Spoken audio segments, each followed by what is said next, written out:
Welcome to the One Year Bible, April 14. The Old Testament reading, Joshua chapter 9, verse 3, through chapter 10, verse 43.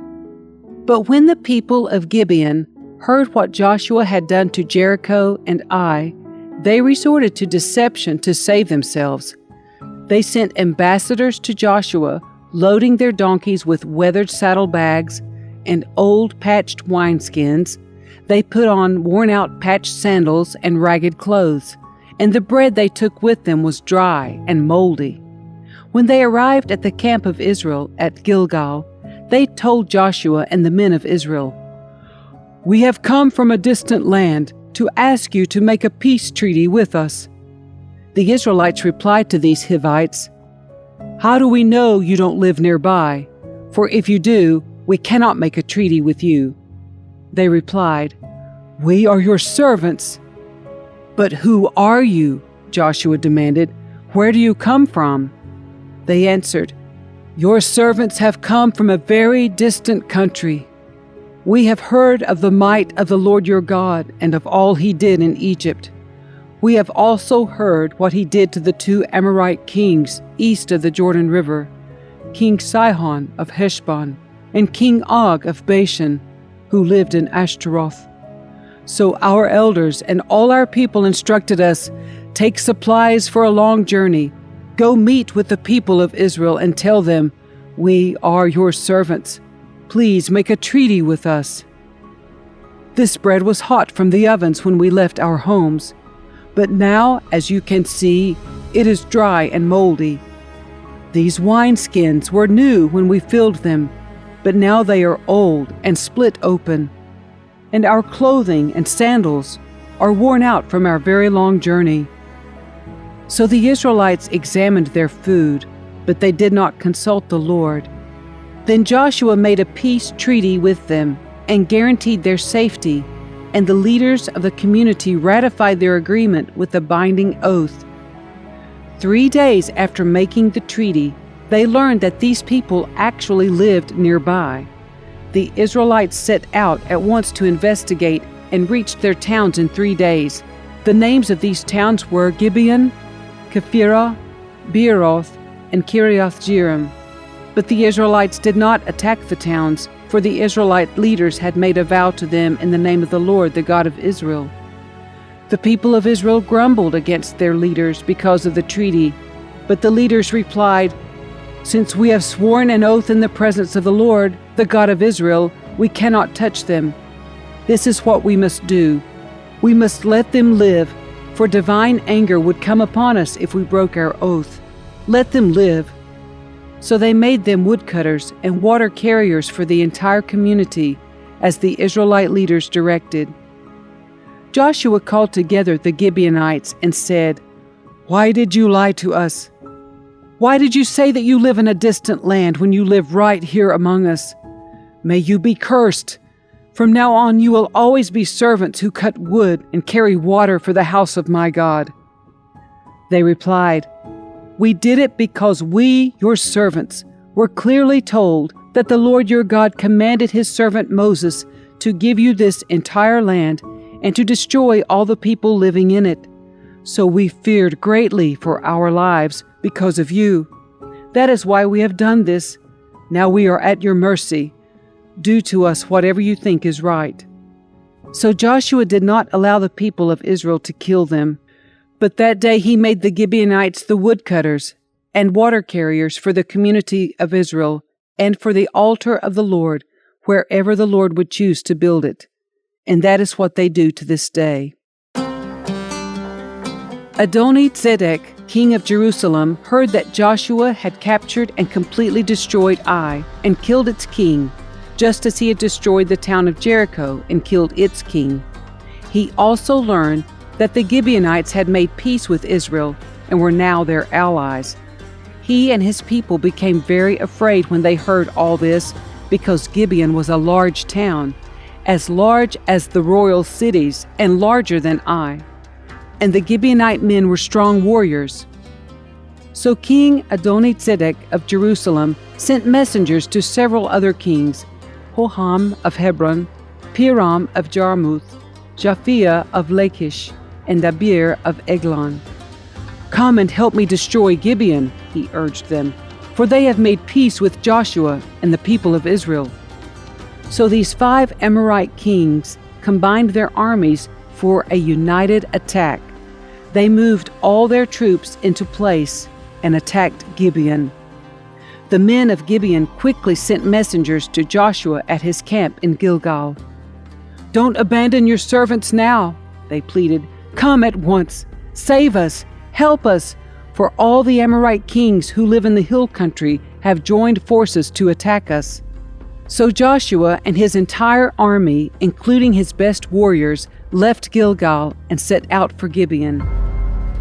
"Do not be afraid of them," the Lord said to Joshua, "for I have given you victory over them. Not a single one of them will be able to stand up to you." Joshua traveled all night from Gilgal and took the Amorite armies by surprise. The Lord threw them into a panic, and the Israelites slaughtered great numbers of them at Gibeon. Then the Israelites chased the enemy along the road to Beth Horon, killing them all along the way to Azekah and Makkedah. As the Amorites retreated down the road from Beth Horon, the Lord destroyed them with a terrible hailstorm from heaven that continued until they reached Azekah. The hail killed more of the enemy than the Israelites killed with the sword. On the day the Lord gave the Israelites victory over the Amorites, Joshua prayed to the Lord in front of all the people of Israel. He said, "Let the sun stand still over Gibeon and the moon over the valley of Ajalon."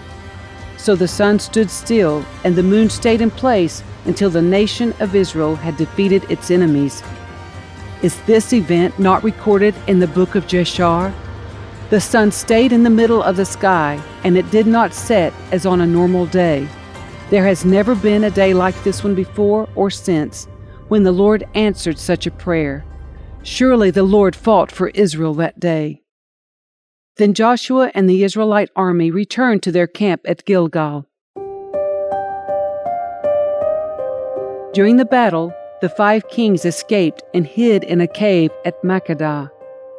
When Joshua heard that they had been found, he issued this command: "Cover the opening of the cave with large rocks and place guards at the entrance to keep the kings inside.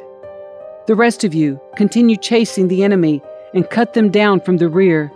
Don't give them a chance to get back to their towns, for the Lord your God has given you victory over them."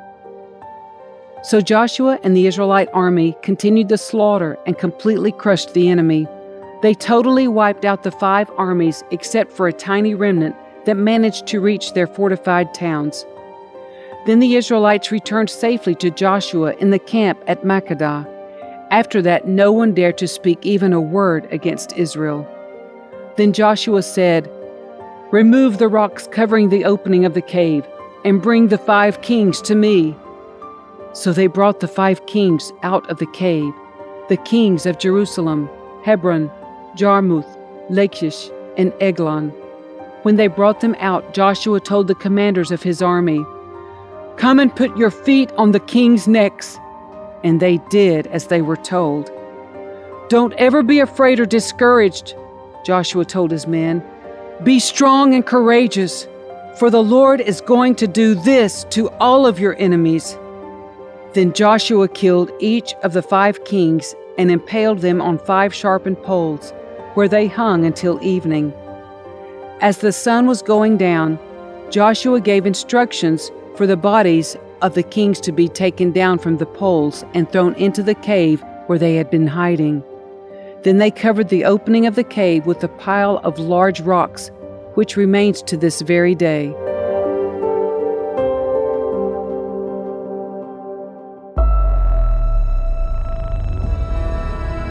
That same day, Joshua captured and destroyed the town of Makkedah. He killed everyone in it, including the king, leaving no survivors. He destroyed them all, and he killed the king of Makkedah as he had killed the king of Jericho. Then Joshua and all the Israelites went to Libnah and attacked it. There too the Lord gave them the town and its king. He killed everyone in it, leaving no survivors. Then Joshua killed the king of Libnah as he had killed the king of Jericho. From Libnah, Joshua and the Israelites went to Lachish and attacked it. Here again the Lord gave them Lachish. Joshua took it on the second day and killed everyone in it, just as he had done at Libnah. During the attack on Lachish, King Horam of Gezer arrived with his army to help defend the town, but Joshua's men killed him and his army, leaving no survivors. Then Joshua and the Israelite army went on to Eglon and attacked it. They captured it that day and killed everyone in it. He completely destroyed everyone, just as he had done at Lachish. From Eglon, Joshua and the Israelite army went up to Hebron and attacked it. They captured the town and killed everyone in it, including its king, leaving no survivors. They did the same thing to all of its surrounding villages, and just as he had done at Eglon, he completely destroyed the entire population. Then Joshua and the Israelites turned back and attacked Debir. He captured the town, its king, and all its surrounding villages. He completely destroyed everyone in it, leaving no survivors. He did to Debir and its king just what he had done to Hebron and to Libnah and its king. So Joshua conquered the whole region, the kings and people of the hill country, the Negev, the western foothills, and the mountain slopes. He completely destroyed everyone in the land, leaving no survivors, just as the Lord, the God of Israel, had commanded. Joshua slaughtered them from Kadesh Barnea to Gaza, and from the region around the town of Goshen up to Gibeon. Joshua conquered all these kings and their land in a single campaign, for the Lord, the God of Israel, was fighting for his people. Then Joshua and the Israelite army returned to their camp at Gilgal.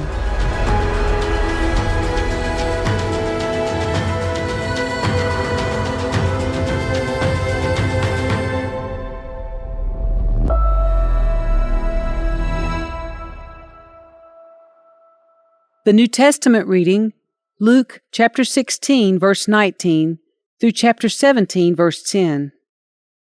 Jesus said, "There was a certain rich man who was splendidly clothed in purple and fine linen, and who lived each day in luxury. At his gate lay a poor man named Lazarus, who was covered with sores. As Lazarus lay there, longing for scraps from the rich man's table, the dogs would come and lick his open sores. Finally, the poor man died and was carried by the angels to sit beside Abraham at the heavenly banquet. The rich man also died and was buried, and he went to the place of the dead.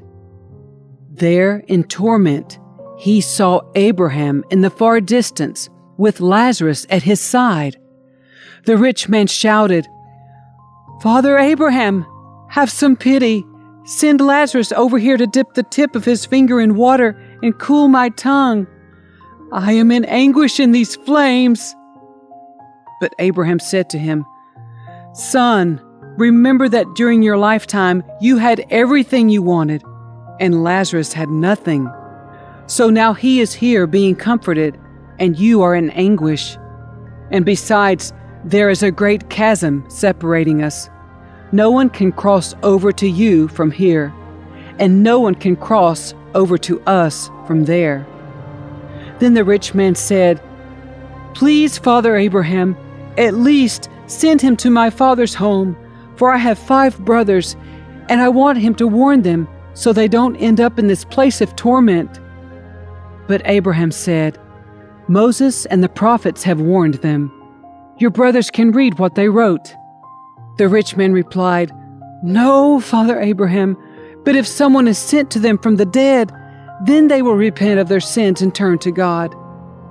But Abraham said, 'If they won't listen to Moses and the prophets, they won't be persuaded, even if someone rises from the dead.'"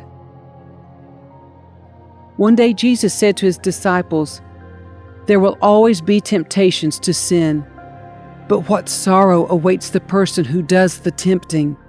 It would be better to be thrown into the sea with a millstone hung around your neck than to cause one of these little ones to fall into sin. So watch yourselves. If another believer sins, rebuke that person. Then if there is repentance, forgive. Even if that person wrongs you 7 times a day, and each time turns again and asks forgiveness, you must forgive. The apostles said to the Lord, "Show us how to increase our faith." The Lord answered, "If you had faith even as small as a mustard seed, you could say to this mulberry tree, 'May you be uprooted and be planted in the sea,' and it would obey you." When a servant comes in from plowing or taking care of sheep, does his master say, "Come in and eat with me"? No, he says, "Prepare my meal, put on your apron, and serve me while I eat. Then you can eat later." And does the master thank the servant for doing what he was told to do? Of course not. In the same way, when you obey me, you should say, "We are unworthy servants who have simply done our duty."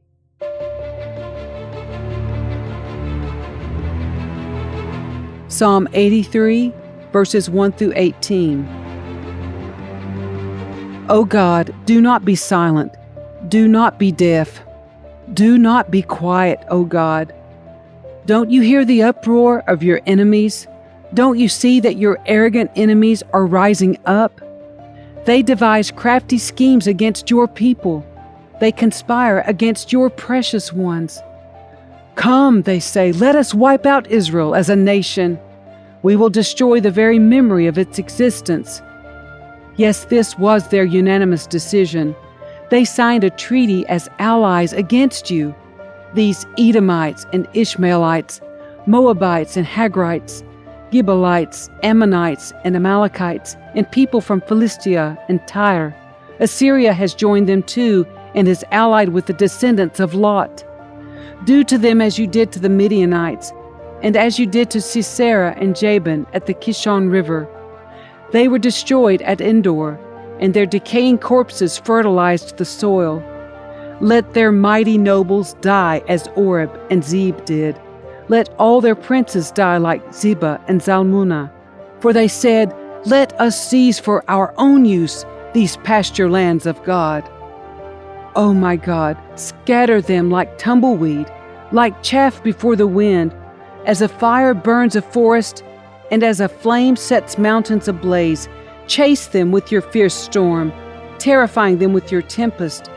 Utterly disgrace them until they submit to your name, O Lord. Let them be ashamed and terrified forever. Let them die in disgrace. Then they will learn that you alone are called the Lord, that you alone are the Most High, supreme over all the earth.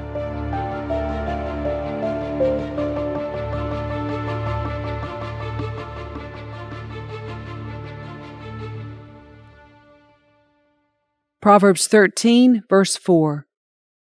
Lazy people want much, but get little, but those who work hard will prosper.